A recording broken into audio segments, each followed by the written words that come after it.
con este tema que les había comentado sobre la tradición del Sinaí.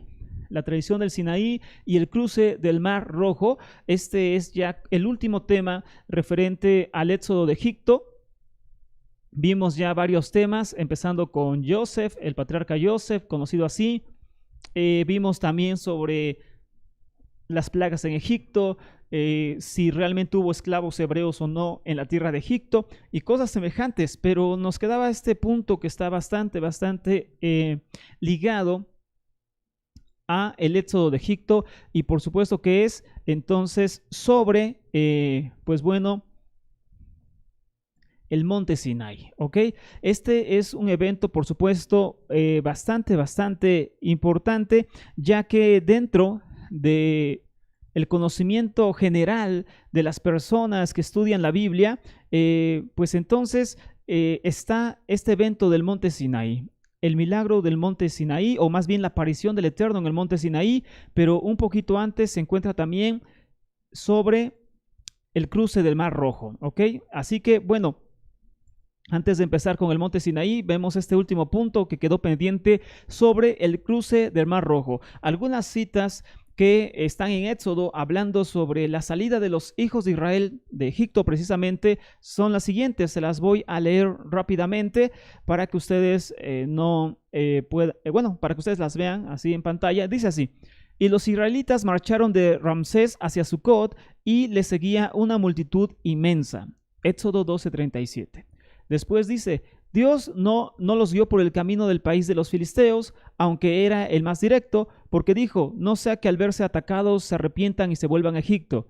Dios hizo que el pueblo diese un rodeo por el desierto hacia el Mar Rojo. Éxodo 13, verso 17. Después dice: partieron de Sucot, ya que estaban en Sucot, y acamparon en Etán, al borde del desierto. Éxodo 13:20. Bueno, estas son citas solamente elegidas así en general para darnos una idea de que la Biblia marca una trayectoria del pueblo judío al salir de Egipto después de la 10ª plaga para llegar al monte Sinaí. Antes de llegar al monte Sinaí, por supuesto, ocurre el llamado milagro de la partición del Mar Rojo, ¿ok? Ese milagro o ese evento que cualquier persona en el mundo conoce por causa de la Biblia. Ahora bien, entonces, estas citas nos marcan territorios que son reales. Estas citas de Éxodo, por donde el pueblo de Israel salía, son totalmente reales. Aunque ha costado trabajo ubicarlas por los arqueólogos y demás personas conocedoras del tema, aunque les ha costado identificarlos, se entiende que son realmente lugares auténticos que un día existieron en la tierra de Egipto. Ahora bien, más sin embargo, estos mismos pasajes nos dicen que el pueblo judío no avanzó por el país de los filisteos, o el pueblo de Israel no avanzó por el país de los filisteos, que era el camino más directo, conocido como el camino de Horus, que era un camino militar, es por donde todo el mundo pasaba, y no pasaron por ahí por una sencilla razón que vimos hace 8 días, que había guarniciones militares. Ese camino estaba resguardado, como hoy pasa con fronteras y con guarniciones militares. Así que ninguna persona podía pasar por ahí sino antes toparse con el ejército imperial egipcio. Así que por ello la Biblia justifica que ellos no pasaron por ese camino que era el más corto y el más viable, el camino real, sino que rodearon por la península del Sinaí para después enfrentarse a lo que es el Mar Rojo. Ahora bien, la localización precisa de estos sitios mencionados en el relato del Éxodo aún hoy en día se pueden identificar, aunque no son tan fáciles, se pueden identificar. Por otra parte, el Mar Rojo es realmente en la Biblia llamado Yam Suf. El Mar Rojo, que tú ves así en tu traducción en español, realmente la Biblia hebrea lo llama Yam Suf, ¿ok? Entonces, aquí me equivoqué, no es inexistente, sino son hoy identificables, es decir, no se pueden identificar pues totalmente, pero sí existen. Aquí es un error mío, si alguien lo lee, perdóneme, ahí yo pido disculpas, es un error mío de escritura. Estos lugares sí son existentes, aunque no son fáciles de identificar. Esta era la idea del pasaje, así que perdonen que diga otra cosa, pero es la explicación, ¿ok? Que son lugares que son difíciles de identificar actualmente, pero no...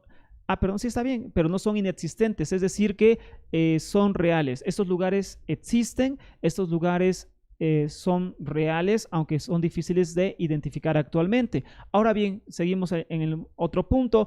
El Mar Rojo es realmente el Yam Suf. El Mar Rojo es realmente el Yam Suf, así se dice en la Biblia, Yam Suf, que se traduciría como mar de cañas o mar de juncos. Esto es importante porque no es lo mismo, por supuesto, decir el Mar Rojo que el Yam Suf, que significa mar de juncos o también significa lago de juncos, ya que la palabra Yam en hebreo significa tanto mar como lago. Tú conoces sin duda un lugar que la Biblia marca mucho y sobre todo cuando la gente lee los llamados evangelios, hay un sitio que aparece continuamente que es el Mar de Galilea. Por supuesto que tú lo has leído, el Mar de Galilea. Mas, sin embargo, el Mar de Galilea no es un mar. El Mar de Galilea es un lago. Eso muchos lo saben. El Mar de Galilea no es el mar. El mar es, más bien, Mar de Galilea realmente es un lago de Galilea. Es una laguna gigante, es un lago. No es el mar. Entonces, aunque se le dice Mar de Galilea, realmente es un lago, ya que la palabra Yam, y tú lo puedes checar sobre el Mar de Galilea, la palabra Yam en hebreo significa tanto pues mar como lago u otro estanque de agua gigante. Entonces es Yam la palabra correcta, que se puede traducir y es mejor traducido según los expertos como lago de los juncos o lago de las cañas. De hecho, las cañas o los juncos no crecen en el agua salada como es la del mar, sino en el agua dulce como son los ríos o los lagos.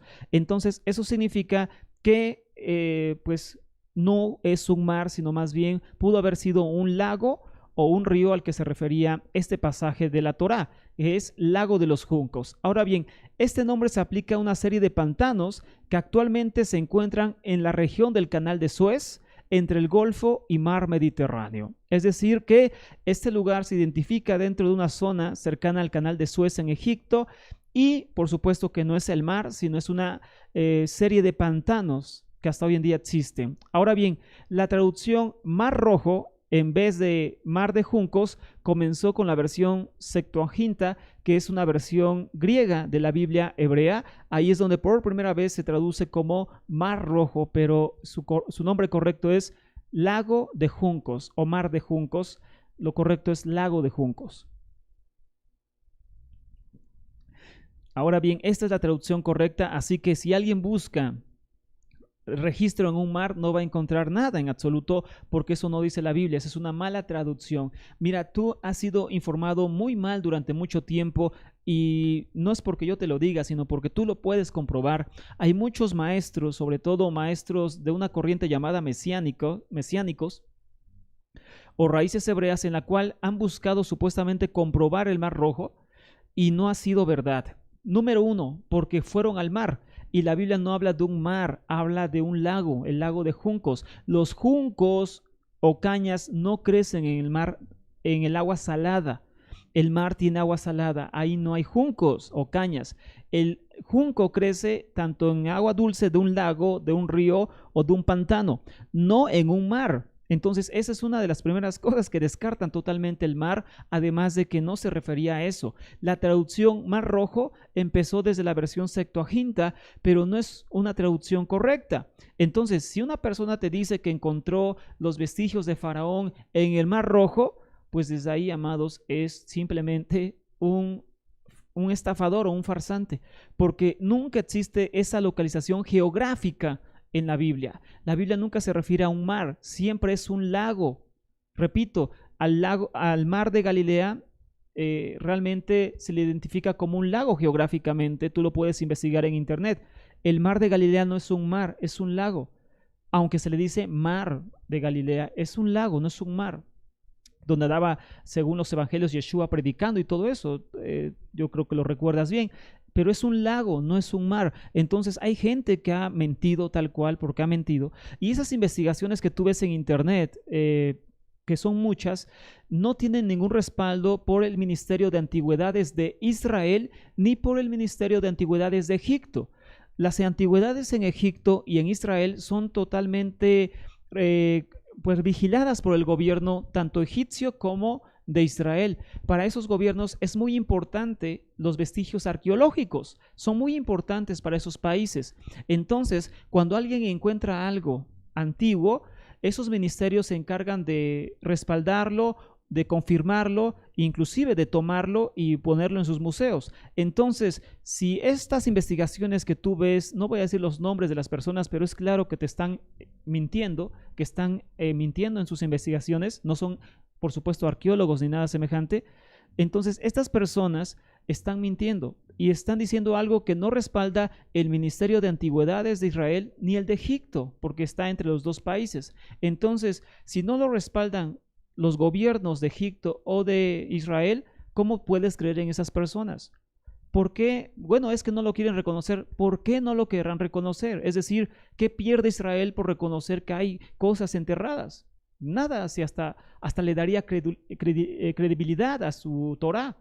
Entonces, si no lo reconocen es porque es un fraude. Y tú tienes que aprender si tú estás tomando estos cursos, debes aprender a tomar enseñanzas de gente seria. Me refiero a gente que realmente es arqueólogo o historiador y demás. Es decir, que no puedes decir que alguien descubrió algo. Por ejemplo, yo que no soy arqueólogo, voy y desentierro una piedra en Israel y te digo que es la piedra donde está grabado Yeshua y no sé qué. Pues soy un mentiroso. Yo no soy ni arqueólogo ni nada para andar inventando evidencias. Entonces, estas personas hacen esto por un simple motivo, porque les crea bastante dinero el recaudar esta información. Es decir, hay bastante dinero de por medio en asociaciones y otro tipo de cosas y inventan cosas de este tipo que es un delito, por supuesto, en Israel. Entonces, no le creas si no es realmente un experto en la materia. Así que esto para empezar es un fraude. Así que si tú ves videos diciendo que encontraron cosas en el Mar Rojo, se llama fraude. ¿Por qué lo sabemos? Porque ni Israel ni Egipto lo han reconocido y no tienen nada que perder para reconocerlo, sino todo por ganar. Ellos ganan si reconocen eso, pero no, porque simplemente es una estafa. ¿Cómo lo hacen?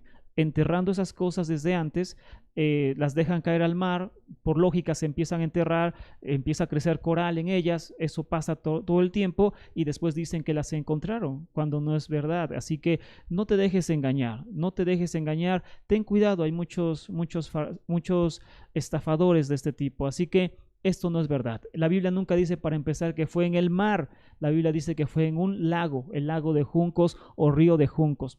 Desde ahí ya pues empezamos con otra versión. Así que este milagro que marca la Biblia del partimiento del lago de juncos, bueno, esta es por supuesto una interpretación tradicional donde vemos el mar, pero ya vimos que la Biblia nunca habla de un mar, sino de un lago o en su defecto de un río, pero no de un mar, no se refiere a un mar la Biblia. Ahora bien, el milagro del cruce del Mar Rojo debe entenderse en la misma tradición de las señales milagrosas que la Biblia marca de Moisés y es una forma de mostrar que el Eterno estaba aplicando su voluntad por encima de cualquier otro ejército o imperio del mundo. Es decir, es una explicación teológica, es una explicación de fe más que una explicación histórica. Por eso, el cruce del Mar Rojo es una de las figuras más claras en la Biblia, en la mente de las personas de todo el mundo. Es rara la persona que en el mundo no conozca este relato del Mar Rojo, de la partición del Mar Rojo, aunque lamentablemente lo conocen, por supuesto, mal, lo conocen bajo tradiciones, sobre todo cristianas, que pues no tienen nada que ver con la realidad histórica. Ahora bien, el lugar del Mar Rojo, de la partición del Mar Rojo, es 100% incierto. No se sabe realmente en dónde pasó esto, ni en qué lugar realmente puede pasar esto. Ya vimos que es una zona muy grande y además de que son una serie de pantanos que se les conoce como Mar de Juncos. Entonces, no podemos decir que es un lugar en específico. Nadie se ha atrevido a identificarlo serio, es decir, a un arqueólogo serio, realmente validado por los ministerios de cultura de Israel o de Egipto.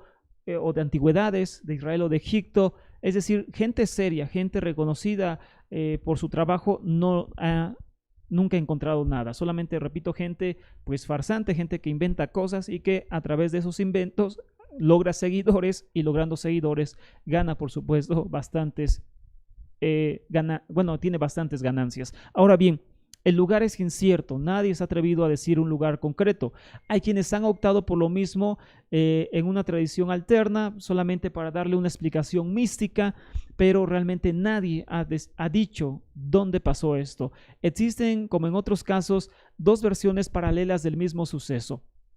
Como en otros casos de la Torá, cuando hablamos de la partición del Mar Rojo, para que nosotros entendamos que esto es una tradición más que una verdad histórica, aunque la persona, cuando tiene alguna religión abrámica como el cristianismo o el judaísmo, por supuesto que toma estos relatos de una forma literal, y para esa persona todo esto pasó realmente, es decir, que todo esto realmente ocurrió. Pero la misma Biblia nos muestra una evidencia de que este relato, como muchos otros, mantiene ciertas contradicciones, además de que se deja ver en un mismo capítulo de la Biblia dos versiones diferentes del mismo suceso. ¿Cuál suceso? La partición del Mar Rojo. ¿A qué me refiero? A lo siguiente, mira, número uno, el primer relato que la Biblia marca sobre la partición del mar de Juncos.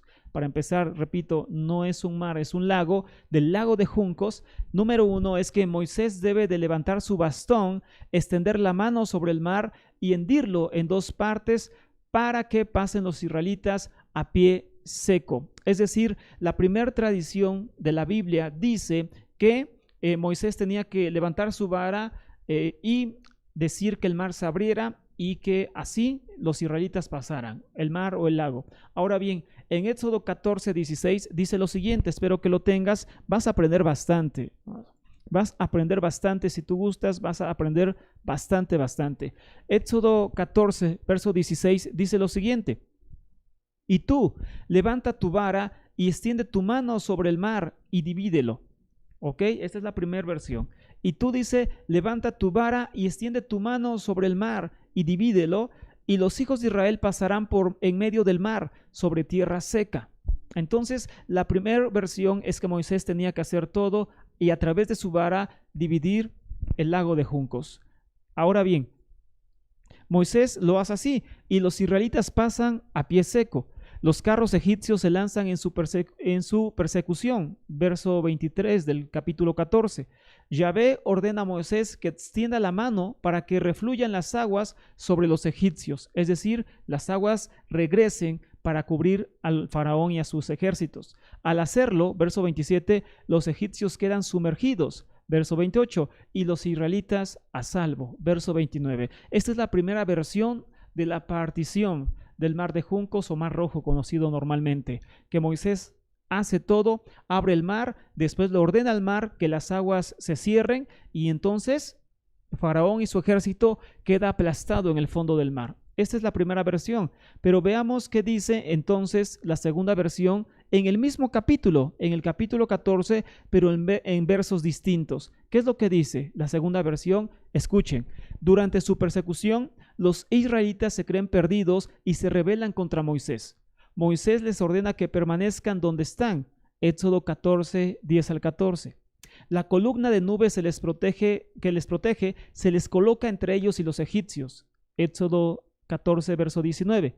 Es un duplicado que pone al ángel del Eterno en lugar de la columna de nube, en el verso 20.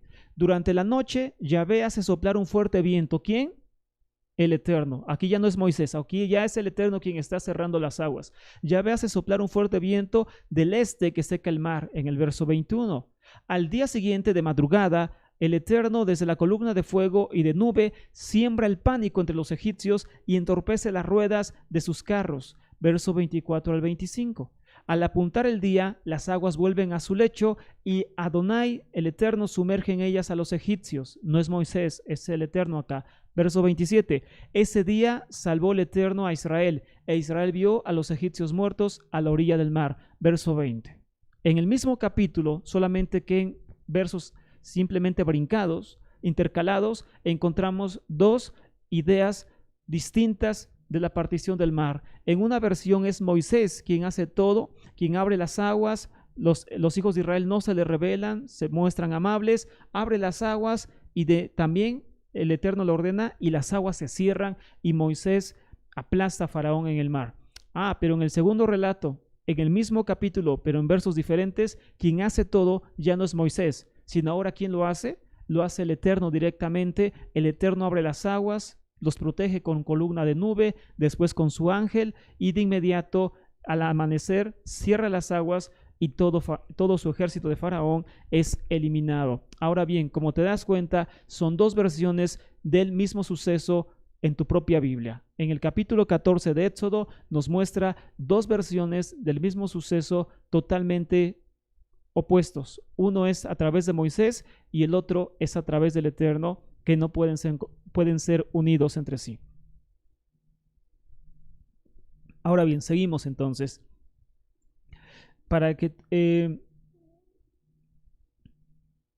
Ahora bien, bueno, seguimos entonces con esto del monte Sinai.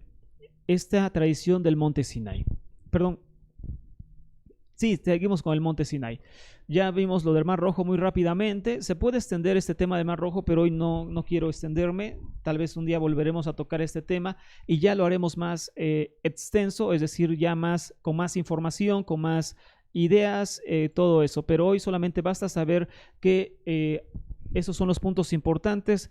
Es un lago, no un mar, lo que dice la Biblia en hebreo. Número 2, que hay dos versiones del mismo suceso a la par en Éxodo capítulo 14, que tú puedes comprobar con tu escritura en hebreo o en español. Ahora bien, la teofanía del monte Sinaí. Teofanía significa aparición del Eterno. La aparición del Eterno ahora, ¿en dónde? En el monte Sinaí. Bien, después de la salida de Egipto, el gran acontecimiento que coloca la Biblia en los orígenes del pueblo de Israel es la estancia en el monte Sinaí.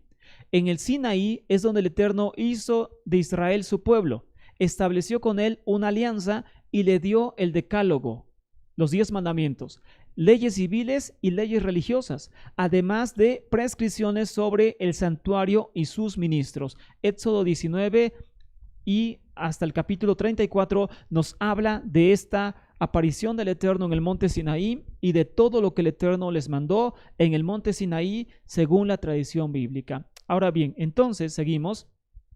Se cree que esta tradición y la salida de Egipto estaban separadas en primera instancia. Escuchen esto, por favor, no se desconecten, escúchenlo y lo pueden comprobar. Se cree que esta tradición del monte Sinaí, es decir, estos capítulos del monte Sinaí, con Dios dando la ley, la Torá, era una tradición separada de la tradición de la salida de Egipto, es decir, que no iban unidas, sino que fueron unidas en un tiempo. ¿Por qué se cree esto? Bueno, porque hay varios pasajes que demuestran que esta idea del monte Sinaí no existía en el relato original sobre la salida de Egipto. Por ejemplo, uno de los pasajes sobre esto es Deuteronomio capítulo 26, verso 5 en adelante. Deuteronomio capítulo 26, verso 5 en adelante. En esta parte de la Torá, entonces se insta al pueblo a ofrecer cosas al Eterno y se dice que cada vez que fuera a ofrecer primicias al Eterno en el templo de Jerusalén, los hijos de Israel deberían de recitar esta confesión de fe. Así que lo que está en estos versos de Deuteronomio 26 es una confesión de fe que los hijos de Israel tenían que hacer delante del Eterno. Esta confesión de fe es entonces la siguiente. Escuchen. Verso 5. Y responderás y dirás delante del Eterno tu Dios: mi padre fue un arameo errante, Jacob, y descendió a Egipto y residió allí, siendo pocos en número, pero allí llegó a ser una nación grande, fuerte y numerosa. Y los egipcios nos maltrataron y nos afligieron y pusieron sobre nosotros dura servidumbre. Entonces clamamos al Eterno, y el Dios de nuestros padres, el Eterno, oyó nuestra voz y vio nuestra aflicción, nuestro trabajo y nuestra opresión. Y el Señor nos sacó de Egipto con mano fuerte y brazo extendido, con gran terror, con señales y milagros. Hasta ahí vamos bien. Verso 9. Y nos ha traído a este lugar y nos ha dado esta tierra, una tierra que emana leche y miel. ¿Cuál es el problema acá? Que como tú ves, en ninguna parte aparece relatado en esta confesión de fe el milagro del Sinaí. En ninguna parte aparece dicho o referenciado la entrega de la Torá, sino se brincan desde la salida de Egipto, desde los milagros y señales que pasó, incluyendo el Mar Rojo si quieres, hasta la entrada de la tierra de Canaán, hasta la conquista y entrada de la tierra de Canaán. En ninguna parte aparece algo tan importante que es la entrega de la Torá. Ahora bien, otro tanto sucede en las confesiones de Deuteronomio 6:21 y Josué 24:2. Ahora bien, este último escrito enumera las intervenciones de Dios en la historia de la salvación, desde la vocación de Abraham hasta el establecimiento de Canaán, sin mencionar nunca el Sinaí. Es decir, estas citas, Deuteronomio 6:21 al 23 y Josué 24, ¿qué dice Josué 24? Por ejemplo, Josué, dentro de la tradición bíblica, se pone de pie delante del pueblo y les empieza a narrar todo lo que han vivido. Les dice, el Eterno nos sacó de Egipto, etcétera, etcétera, etcétera. Y empieza a narrar todo eso Josué, pero nunca menciona la entrega de la Torá en el Sinaí. Siempre habla de los milagros, de la opresión, de la conquista de la tierra, pero en ningún momento habla de la entrega de la Torá, que por supuesto es algo importante. Igualmente, hay otros pasajes que relatan la salida de Egipto y la entrada a la tierra prometida. Esos pasajes están en los Salmos, por ejemplo, en el Salmo 73, en el Salmo 105, Salmo 135 y Salmo 136. Todos estos salmos hablan de la salida de Egipto. Cuando tú los lees, los puedes comprobar en tu casa. Todos estos salmos hablan de la salida de Egipto y de la entrada a la tierra de Canaán, pero todos estos omiten la entrega de la Torá. Es decir, nunca unen la entrega de la Torá con la salida de Egipto. Esto solamente pasa en el libro del Éxodo. La tradición del Sinaí es pues independiente a la del Éxodo conquista. Es decir, que la entrega de la Torá, la aparición de Dios en el monte Sinaí, parece ser una tradición independiente de la tradición del Éxodo conquista que tenían ellos antiguamente. La tradición del Sinaí era la leyenda cultural de una fiesta de la alianza y su renovación, cuyo esquema aparece en Éxodo 19 al capítulo 24. Por ejemplo, esta fiesta de la entrega de la Torá es una exposición histórica de los acontecimientos del Sinaí. Éxodo capítulo 19, recitación de la ley, decálogo y código de la alianza, capítulo 20 al 23, promesas de bendición, 23 en adelante, ceremonia de la alianza, capítulo 24. Es decir, estos pasajes parecen totalmente independientes a la salida de Egipto. Si tú quitaras todos estos capítulos del Éxodo, podrías tener totalmente coherencia cuando vas leyendo. Es decir, si tú quitas todos estos capítulos del Éxodo, tiene coherencia todo lo que vas a leer atrás y adelante de esos capítulos, porque siguen una línea y esta tradición aparece en medio de esa línea como intercalando la salida de Egipto y la entrada a la tierra prometida. Es decir, esta tradición realmente era distinta en su origen. Por ejemplo, ¿cómo lo sabemos? Esta renovación de la alianza se celebraba realmente en la fiesta de los tabernáculos, en la fiesta de Sucot, la gran fiesta del otoño. ¿Dónde dice eso? Deuteronomio 31:10. Prescribe la lectura de la ley de la Torá cada 7 años en la fiesta de los tabernáculos de Sucot y en la fiesta y esa fiesta, la de Sucot, es cuando Esdras, después del exilio, leyó la Torá en Nehemías capítulo 8. Es decir, la Biblia atestigua que la fiesta real de la entrega de la Torá no era en Shavuot, ni en Pesach, ni en nada semejante, sino en su origen pasaba durante la fiesta de los tabernáculos. ¿Por qué? Porque la misma Biblia lo dice, cada 7 años vas a leer la Torá. ¿Cuándo? En la fiesta de Sucot. Pero nunca te preguntaste, ¿pero por qué en la fiesta de Sucot? ¿Qué tiene que ver la entrega de la Torá, el pacto del Sinaí, con la fiesta de Sucot? Claro, la fiesta de Sucot es parte de eso, pero ¿qué tiene que ver una cosa con la otra directamente? Nada en absoluto. ¿Por qué no se lee en Shavuot cada 7 años? O inclusive en Pesach cada 7 años. ¿Por qué la Torá dice que se tiene que leer en Sucot la Torá cada 7 años? O bien, ¿por qué Esdras, cuando regresó del exilio, decidió leer la Torá en la fiesta de Sucot como estaba escrito?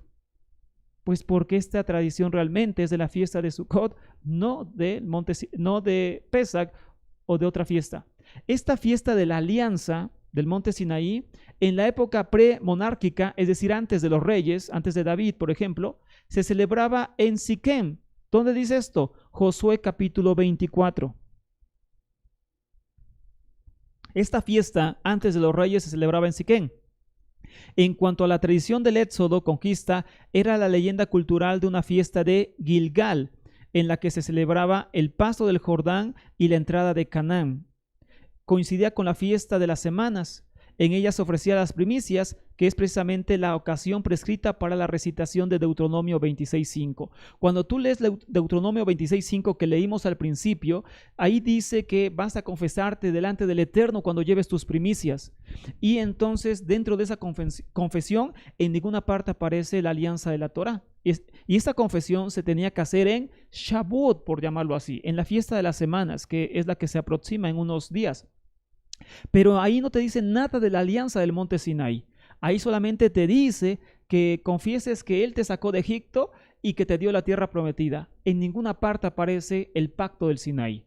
Mas, sin embargo, sí aparece en la fiesta de Sukkot. Así que esta fiesta realmente, la fiesta del éxodo y la conquista, por llamarlo así, el recuerdo, era una leyenda cultural de una fiesta que se celebraba en Gilgal, en la que se celebraba el paso del Jordán, que también ven que se abrió según Josué, se detiene el Jordán y los hijos de Israel pasan el río Jordán.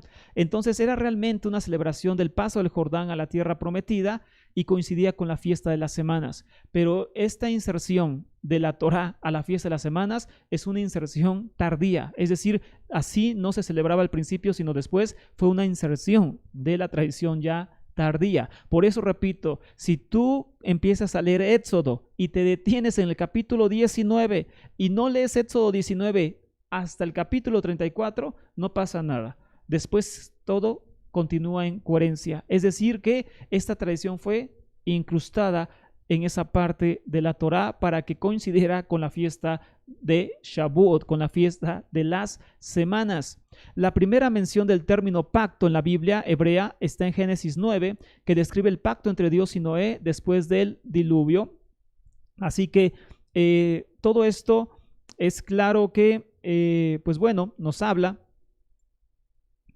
del primer pacto, porque el Sinaí recuerda el pacto de Dios con Israel. Eso es lo que se celebra dentro de esta fiesta. Ahora bien, la primera mención del pacto en la Biblia hebrea está en Génesis 9 y describe el pacto de Dios con Noé.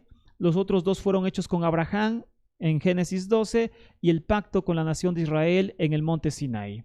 Ahora bien, enfatizan cada uno un mediador diferente. En uno es Noé, en otro es Abraham y en otro es Moisés.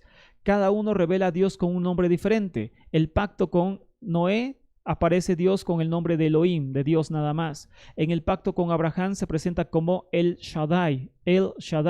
Y en el pacto con la Torá del monte Sinaí aparece ya como Yud-Hei, Bat-Hei, que se traduce, bueno, que no tiene realmente una traducción exacta o pronunciación exacta. Ahora bien, las leyes del Decálogo, es decir, de los 10 mandamientos sobre el culto a nadie más que el Eterno, es decir, que no tendrás dioses delante de mí. Ese es el primer mandamiento. Dentro de los 10, ¿cuál es el primero?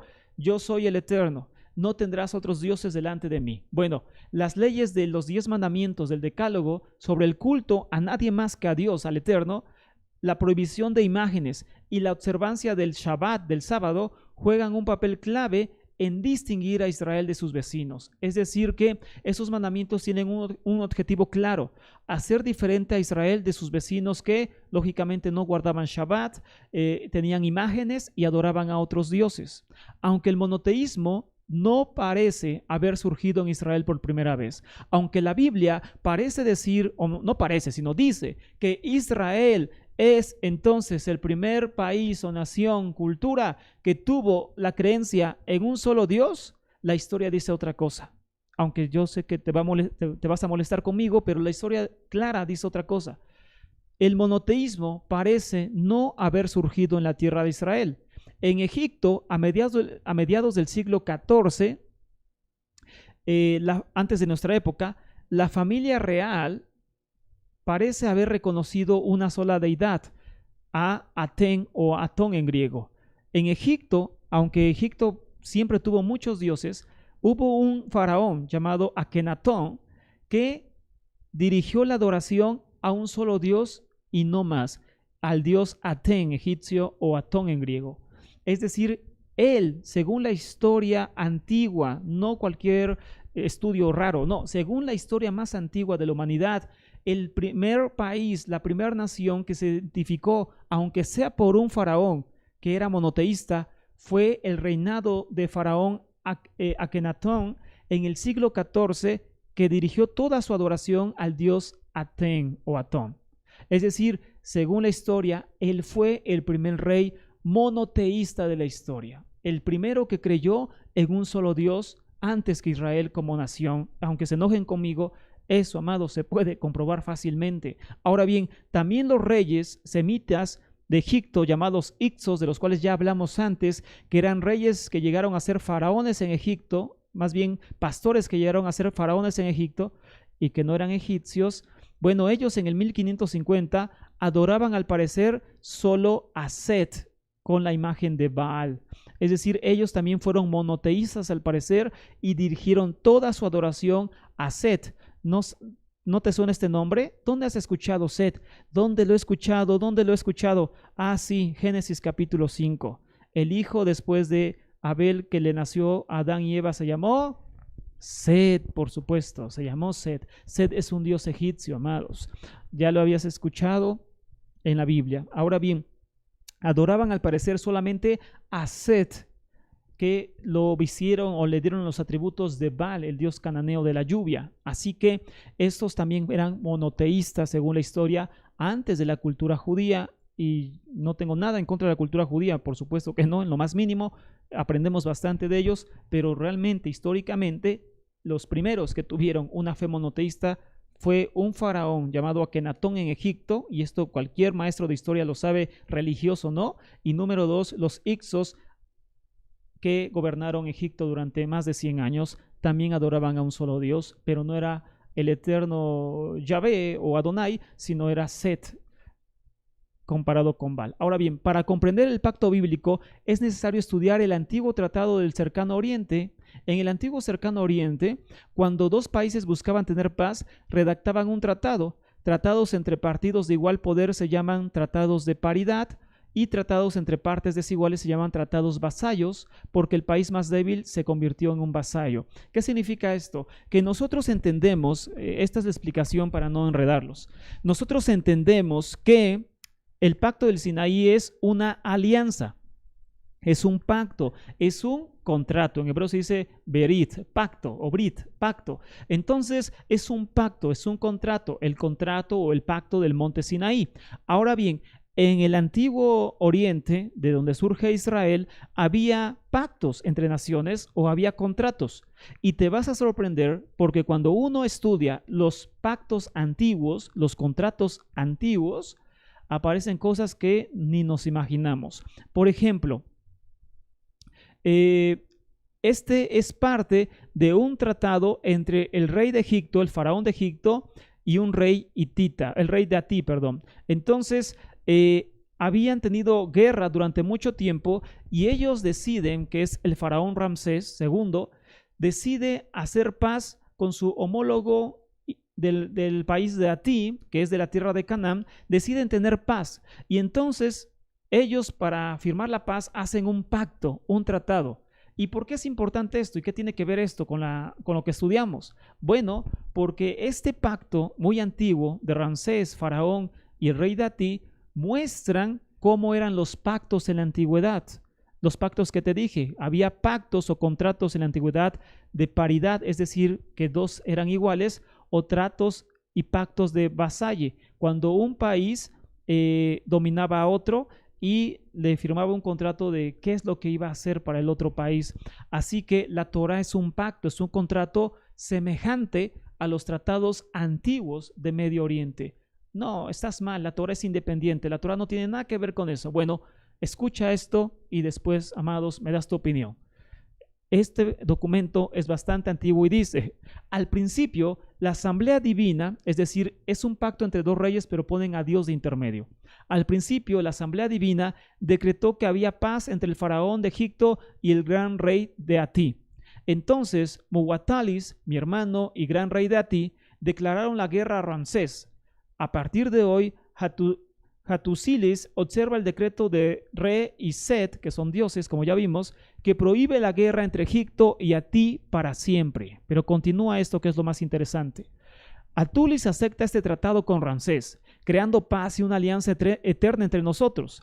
Somos hermanos y estamos en paz el uno con el otro para siempre. Yo, Hattusilis, vine al trono de Atí cuando Mutawalis murió. Por lo tanto, estoy de acuerdo con este tratado con Ramsés, creando paz y una alianza entre nosotros. El estado de paz y alianza entre nuestras tierras es ahora mejor en tiempos pasados. Yo, Ramsés, acepto la paz y una alianza. Los sucesores del gran rey de Atí serán aliados de los sucesores de Ramsés. La relación entre Egipto y Atí será como nuestra relación, una de paz y alianza eterna. Nunca más habrá guerra entre nosotros. Pero escucha el final. Miles de jefes divinos de Atí y Egipto son testigos del tratado entre el gran rey de Atí y Ramsés, inscrito en esta tabla de plata. Las familias, tierras y esclavos de aquellos que no observen el tratado entre Atí y Egipto, inscrito en esta tabla de plata, serán maldecidos por las asambleas divinas de Atí y Egipto. Los hogares, tierras y esclavos de los egipcios y hetitas que observan y llevan a cabo fielmente el tratado de Atí y Egipto, inscrito en esta tabla de plata, serán bendecidos por las asambleas divinas de Atí y Egipto con prosperidad y larga vida, etcétera, etcétera, etcétera. ¿Qué es lo que te quiero decir? Que los tratados antiguos incluían bendiciones y maldiciones. Así como tú ves en la Torá bendiciones y maldiciones a aquel que no respeta un pacto o aquel que sí respeta un pacto. Es decir, el pacto de la Torá que tú ves lógicamente en la Torá es un pacto que cumple todos aquellos requisitos para los pactos del Medio Oriente. ¿Qué quiere decir esto? Que había pactos semejantes al que tú ves en la Torá comúnmente. Ahora